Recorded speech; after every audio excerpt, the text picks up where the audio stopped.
My wife secretly cheated with a scammer and tried to sell our family assets, but my revenge left her powerless against the truth she tried to hide. I, a 35-year-old male and a dad to 2 great kids, Emma, a 10-year-old female, and Liam, a 7-year-old male, thought life was good, better than good, actually. I ran my own construction business, which I built from the ground up, and I thought my wife, Amber, and I had a strong marriage after over a decade together. Looking back, I should have seen the cracks forming.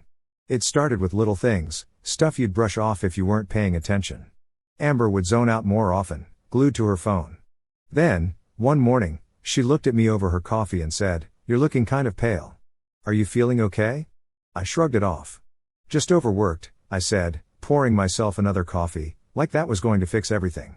Running a business, being a dad, trying to juggle everything, it wears you down, you know? But deep down, I felt off. No matter how much sleep I got or how healthy I tried to eat, I felt drained all the time. Amber mentioned it again a week later. "You sure you're not coming down with something?" she asked, half worried, half distracted as she scrolled through her phone. That's when I finally caved and went to the doctor, figuring I'd get some vitamins or maybe a lecture about stress management. The last thing I expected was to be sitting in that sterile little office, staring at my doctor as she told me I had tested positive for chlamydia. At first, I just sat there like an idiot, trying to process what she'd said. "That's not possible," I managed to get out. "I've been married for over a decade. These infections can go unnoticed for a long time," she explained. "You'll need to discuss this with your partner." I left that office feeling like someone had pulled the ground out from under me. Married for 11 years, 11. I'd never so much as looked at another woman in that way. So, how the hell could this have happened? When I got home, Amber was sitting at the kitchen counter, sipping one of her fancy iced coffees and scrolling through her phone. She looked up and smiled at me, all casual, like nothing had changed. For a split second, I wondered if this was all some huge mistake, some weird mix-up at the clinic. But that feeling didn't last long. "Hey," she said, "how was your appointment?"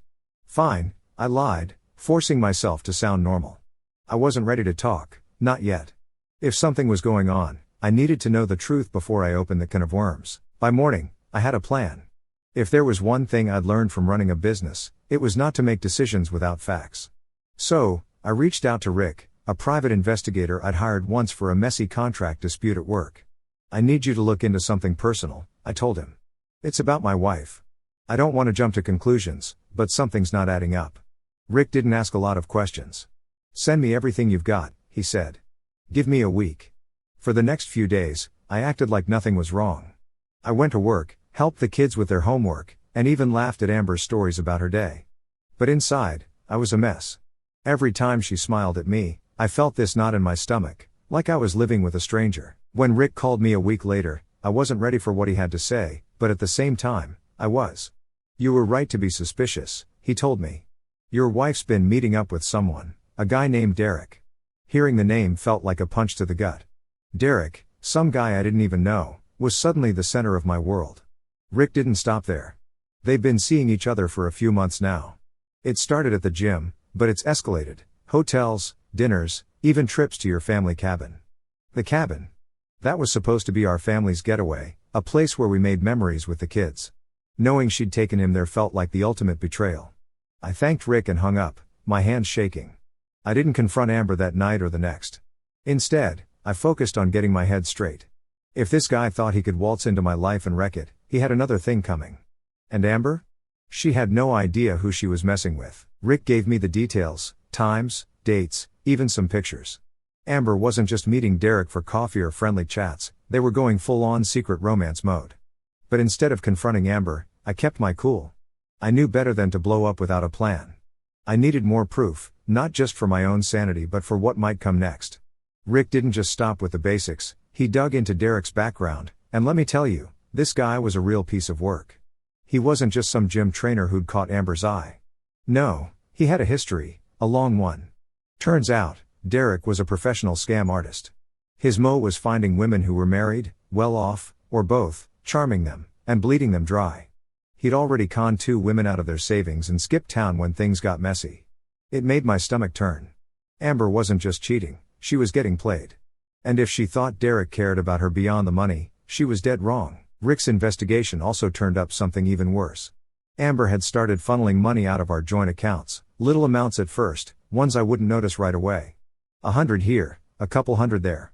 But then the withdrawals got bigger, like she was getting desperate. She'd already drained nearly $50,000, and as if that wasn't bad enough, she'd forged my signature to start the process of selling the cabin. That was the last straw for me. I knew I needed to act. This wasn't just about catching her in the act or exposing her lies. I had to protect my kids, my business, and my future. But I couldn't go into this half-cocked. Derek was dangerous, and Amber clearly wasn't thinking straight. I called Rick again and told him to dig deeper. I want everything, I said. Every bank transaction, every meeting, every text message if you can get it. Rick didn't hesitate. Give me a couple of days, he said. While I waited, I played my part. I acted like everything was fine. I went to work, helped the kids with their school projects, and even smiled when Amber gave me her excuses about why she was coming home late or spending weekends catching up with friends. It was infuriating, but I knew I had to stay calm. If I tipped her off, she'd go into damage control mode, and I'd lose my chance to get the upper hand. When Rick called me back, he had everything I needed. Amber wasn't just in over her head with Derek, she was panicking. Derek had started pressuring her for more money, threatening to expose their affair if she didn't deliver.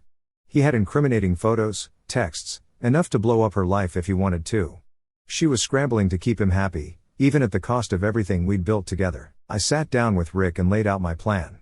We're not just catching them, I said. We're ending this for good. Rick nodded. You're doing the right thing, he said. But you need to be prepared. This is going to get messy. Messy didn't even begin to cover it, but I was ready. Amber and Derek had made their choices, and now it was time for me to make mine. The first thing I did was lock everything down. Joint bank accounts? Frozen. The cabin's paperwork? Pulled it from escrow and flagged the sale. My business? Changed every single password and secured all financials. Amber had no idea any of this was happening. She was too busy sneaking around and trying to keep Derek happy to notice the walls closing in. I kept playing dumb. I acted distracted, like work was overwhelming me, and I made a point of staying up late, pretending to catch up on paperwork. You okay? Amber asked one night, leaning in the doorway. You've been so stressed lately. I smiled and shrugged. Just trying to stay ahead of things. She nodded, looking almost sympathetic, which made me want to laugh. Here she was, playing house like nothing was wrong, while I was quietly dismantling her entire game. But I kept my cool.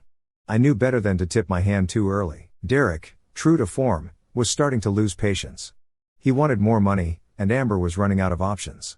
She'd already drained what she could from our accounts, and now she was looking into personal loans. She was in way over her head, and Derek knew it. He's getting sloppy, Rick told me during one of our late-night calls. He's pushing her harder, but he's also making mistakes. We've got enough to take him down whenever you're ready. One night, Amber told me she was meeting up with friends for dinner. I knew exactly where she was going and who she'd be with, thanks to Rick's tracking. Have fun, I said, kissing her on the cheek like nothing was wrong. Don't stay out too late. As soon as she left, I grabbed my keys and headed out. I parked a few blocks away from Derek's apartment and waited. Sure enough, Amber's car pulled up, and she went inside. I texted Rick to let him know. They're together, I wrote. Time to make the call. Rick had already tipped off the police about Derek's blackmail operation. He had enough evidence to connect Derek to multiple scams, not just the one involving Amber. Within an hour, the cops showed up. I watched from my car as they raided the apartment, dragging Derek out in cuffs. Amber came out right behind him, screaming and trying to explain herself, but the cops weren't having it. She saw me standing on the sidewalk as they loaded her into the back of a squad car. Noah, she yelled, her voice cracking. What are you doing here? Help me. I crossed my arms and shook my head. You did this to yourself, I said. You made your choices. The look on her face was a mix of shock and panic. She tried to keep shouting, but the cop slammed the door, cutting her off. I stood there for a moment, watching as the squad cars drove away. It was a strange feeling, part relief, part sadness. I wasn't celebrating, this wasn't a victory. But it was justice. The fallout came fast. Amber's arrest made the local news, especially once Derek's history came to light. People love a juicy scandal, and this was about as messy as it gets. I filed for divorce the next morning, armed with all the evidence Rick had gathered. The court didn't even hesitate. They gave me full custody of Emma and Liam, granted me control of all our shared assets, and ordered Amber to pay back every cent she'd taken. Derek? He was looking at serious jail time for fraud, blackmail, and identity theft. Seeing his mugshot plastered everywhere felt like closure. He wasn't going to ruin anyone else's life anytime soon. That night, I sat down with Emma and Liam and told them the truth, well, the kid-friendly version of it. I didn't want them to hate their mom, but I also wasn't going to lie. Things are going to be different now, I told them, but we're going to be okay. Okay? I promise. They both nodded, and Liam crawled into my lap, his little arms wrapping around me. We're a team, he said, his voice muffled against my shirt. The days after Amber's arrest were chaotic, to say the least. Between the divorce filing, police interviews, and trying to keep my kids' lives as normal as possible, I barely had time to catch my breath. But honestly, it was a relief to finally have control over the situation. The lies were out in the open, and Amber and Derek's schemes were unraveling. I wish I could say Amber took it gracefully, but that's not how it went down. She started calling me nonstop from jail, begging for forgiveness, insisting it was all a misunderstanding. Derek manipulated me. She'd cry. I didn't know what I was doing. Please, Noah, think of the kids. While the kids adjusted, Amber's legal troubles kept piling up. Thanks to Rick's thorough investigation, the police had plenty of evidence against Derek and Amber, including bank records, hotel receipts, and even some not-so-flattering text exchanges. Derek's blackmail attempt sealed the deal. He was hit with multiple charges, including fraud and extortion, and was looking at years behind bars. Amber's situation wasn't much better. While she didn't face the same level of criminal charges as Derek, her involvement in the scheme, particularly the forgery and financial theft, didn't look good in court. My divorce filing didn't help her case either. With Rick's evidence, the judge ruled entirely in my favor: full custody of the kids, control over all marital assets, and a hefty repayment order for the money she'd taken. The day the divorce was finalized, I felt a strange mix of emotions: relief, mostly, but also a lingering sadness for what could have been. Amber and I had built a life together, or at least I thought we had. Letting go of that dream was harder than I expected, even after everything she'd done. Amber didn't take the court's decision well. A week after the ruling, she showed up at the house unannounced, looking like a shell of her former self. Her hair was messy, her eyes puffy from crying, and she was clutching a folder of papers like it was her lifeline. "Noah, please," she said, her voice breaking. "I'm sorry. I made a mistake. I was stupid and selfish, and I don't know how to fix it, but I want to try. Please, let me come home." I stared at her, trying to feel something: anger, pity, anything, but all I felt was exhaustion. "Amber, it's too late," I said quietly. "You didn't just hurt me, you hurt Emma and Liam. You put them at risk for some guy who didn't even care about you. There's no coming back from that." Her lip trembled, and for a second, I thought she might argue. Instead, she just nodded, tears streaming down her face. "I'll pay you back," she whispered. "Every penny, I promise." "That's between you and the court now," I said, stepping back inside. "Goodbye, Amber." As I closed the door, I felt a weight lift off my shoulders. For the first time in months, I didn't feel like I was drowning. The chaos was finally over, and I could focus on what really mattered: my kids and our future. Once the dust settled, life found a rhythm, but it wasn't the life I had envisioned. Amber's choices had shattered the illusion of stability I once clung to, and I was left picking up the pieces for Emma, Liam, and myself. The kids and I were healing slowly but surely, but Amber wasn't done trying to claw her way back into our lives. Her calls started again, escalating from tearful voicemails to full-on threats. "If you think you can keep the kids away from me, you're wrong," she yelled in one particularly nasty message. "They're my children too, Noah." That might have been true biologically, but Amber had abandoned any claim to being a real parent the moment she chose Derek over her family. The court had already ruled against her for good reason: her neglect, financial deceit, and utter lack of accountability made her unfit. But Amber, being Amber, she wasn't about to take no for an answer. One Friday night, while I was watching a movie with Emma and Liam, there was a pounding at the front door. My stomach dropped. I knew it wasn't a neighbor. When I opened the door, there she was. Amber stood on the porch, hair disheveled, her makeup smeared like she'd been crying or drinking. "Noah, let me in," she slurred, trying to push past me. "I need to see my kids." "They're asleep," I lied, standing firm. "You need to leave." Her face twisted into a sneer. "You can't keep them from me. I'm their mother." "You're the woman who tried to sell their childhood home to fund her affair," I shot back, my voice low and cold. "You're the one who stole from them and me. So don't stand here and act like you care about anyone but yourself." Amber's expression shifted, her drunken bravado faltering for a moment. But then, like clockwork, she started crying, the tears spilling as she leaned against the doorframe.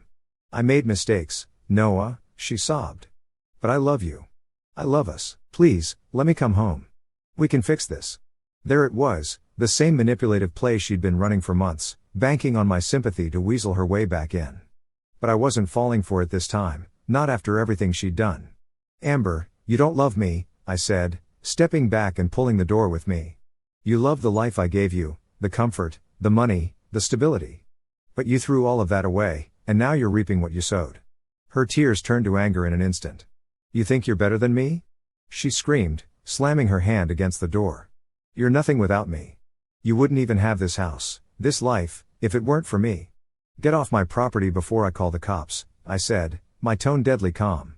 This is your last warning. She staggered backward, her expression a mixture of rage and desperation. You're going to regret this, Noah, she hissed. Mark my words. Good night, Amber, I said and shut the door in her face. I waited until I heard her car start and peel away before letting myself breathe. The next morning, I explained the situation to Emma and Liam. Your mom came by last night, I said gently. She wanted to see you, but I told her it wasn't a good time. Is she okay? Emma asked, frowning. I hesitated, then decided honesty was best. She's struggling right now, I said. She made some bad choices, and it's going to take her a while to figure things out. But we're going to be okay. We're strong, remember? Emma nodded, her lips pressed together. We don't need her, she said quietly. She just makes things worse. Her words cut deeper than she knew, but I didn't argue. Liam, meanwhile, didn't even ask about Amber. He just climbed into my lap, clutching his stuffed dinosaur like nothing had happened. Amber tried a few more stunts in the weeks that followed, showing up at Liam's soccer game uninvited, sending letters filled with fake apologies and promises she had no intention of keeping. Each time, I shut her down. I had spent years cleaning up her messes, covering for her lies, and hoping she'd change. But I was done. She didn't deserve another chance to destroy the life I was rebuilding. Eventually, her efforts fizzled out. Whether she got tired of being ignored or moved on to her next victim, I didn't care. My focus was on Emma and Liam, giving them the stability they deserved and making sure they knew they were loved. Amber became a distant memory, a shadow of a life we'd left behind. And though I would always carry the scars of her betrayal, I refused to let them define me or my kids. It's been a while since the Derek disaster, and life has been solid for me and the kids. Emma's thriving as a soccer star, Liam's still my little Lego architect, and we've built a life with peace and stability. But, of course, Amber can't let us have that without one last cringeworthy comeback attempt. Out of the blue, Amber lawyered up and filed to modify custody. Why? Because she suddenly decided she's rehabilitated and wants to play mommy again. The court absolutely roasted her. Between her criminal history, forgery and theft, and Rick's evidence of her shady financial moves, she didn't stand a chance. Petition denied. Game over. Before that custody stunt got shut down, Amber tried a few surprise visits to make it look like she cared. One time, she showed up at Liam's soccer game uninvited, yelling from the sidelines like she was team mom or something. The other parents were like, "Who is this lady?" Liam barely even acknowledged her. Another time, she cornered Emma after school and tried to guilt trip her with tears and promises to make things right. Emma shut her down like a pro, told her to stop lying, and walked away. That kid is a rock star. After the custody denial, Amber decided to pull the pity card. She started calling me nonstop, leaving these wild voicemails about how she made mistakes and how we should forgive her for the kids' sake. The cherry on top? She showed up on my porch one night, demanding to see the kids. She screamed about how I was poisoning them against her and then flipped to sobbing about how she missed our family. I told her to leave before I called the cops. That was the last time she tried pulling that stunt. Meanwhile, the kids and I are doing better than ever. We've turned the house into our home, fresh paint, new furniture, and a trampoline the kids saved up for. Max, our golden retriever, keeps us all busy and happy. Emma's winning soccer tournaments, Liam's building insane Lego worlds, and we're planning a big Grand Canyon trip next summer. Life feels lighter, calmer, and finally ours. Amber? She's a distant memory at this point. The kids barely mention her, and I'm not about to push it. If she wants to be a mom someday, she has to prove it, not just with words, but with actions. So far, she's only proven she's good at making bad decisions. Anyway, that's where we're at. Amber can keep spiraling, but me and the kids? We're moving forward, one step, one Lego tower, and one soccer goal at a time. Out of nowhere, Amber popped up again, trying a new angle. She reached out to me directly, big mistake, and claimed she had turned over a new leaf after attending some sketchy-sounding healing retreat. She said she wanted to make amends and start fresh as co-parents. This might have been almost believable if she hadn't immediately followed it up by asking for money. Yes, money. Her excuse? She wanted to get back on her feet to better support the kids. Sure, Amber. I didn't engage. My lawyer did. Amber tried filing another custody modification, claiming she had changed and deserved partial custody. Her pitch? A bunch of dubious character references from people who probably didn't know the full story. My lawyer, Rick's rock-solid evidence, and Amber's criminal record made quick work of her case. The court wasn't having it. The judge shut her down again, emphasizing the need for stability in the kids' lives, which Amber has consistently proven she can't provide. Here's where things get even messier. Turns out, Amber's back to her old ways. Rick, yes, he's still my go-to pie, uncovered that she's involved with yet another shady character, this time a wannabe entrepreneur who's already been sued for fraud twice.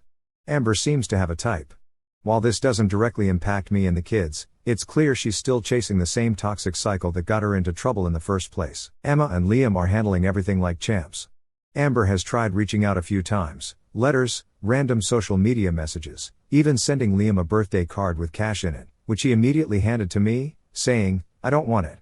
Emma is especially protective of Liam and makes it clear she doesn't trust her mom. The last time Amber tried to guilt-trip Emma, my 12-year-old looked her dead in the eye and said, "You only care when it's convenient for you." I've never been prouder.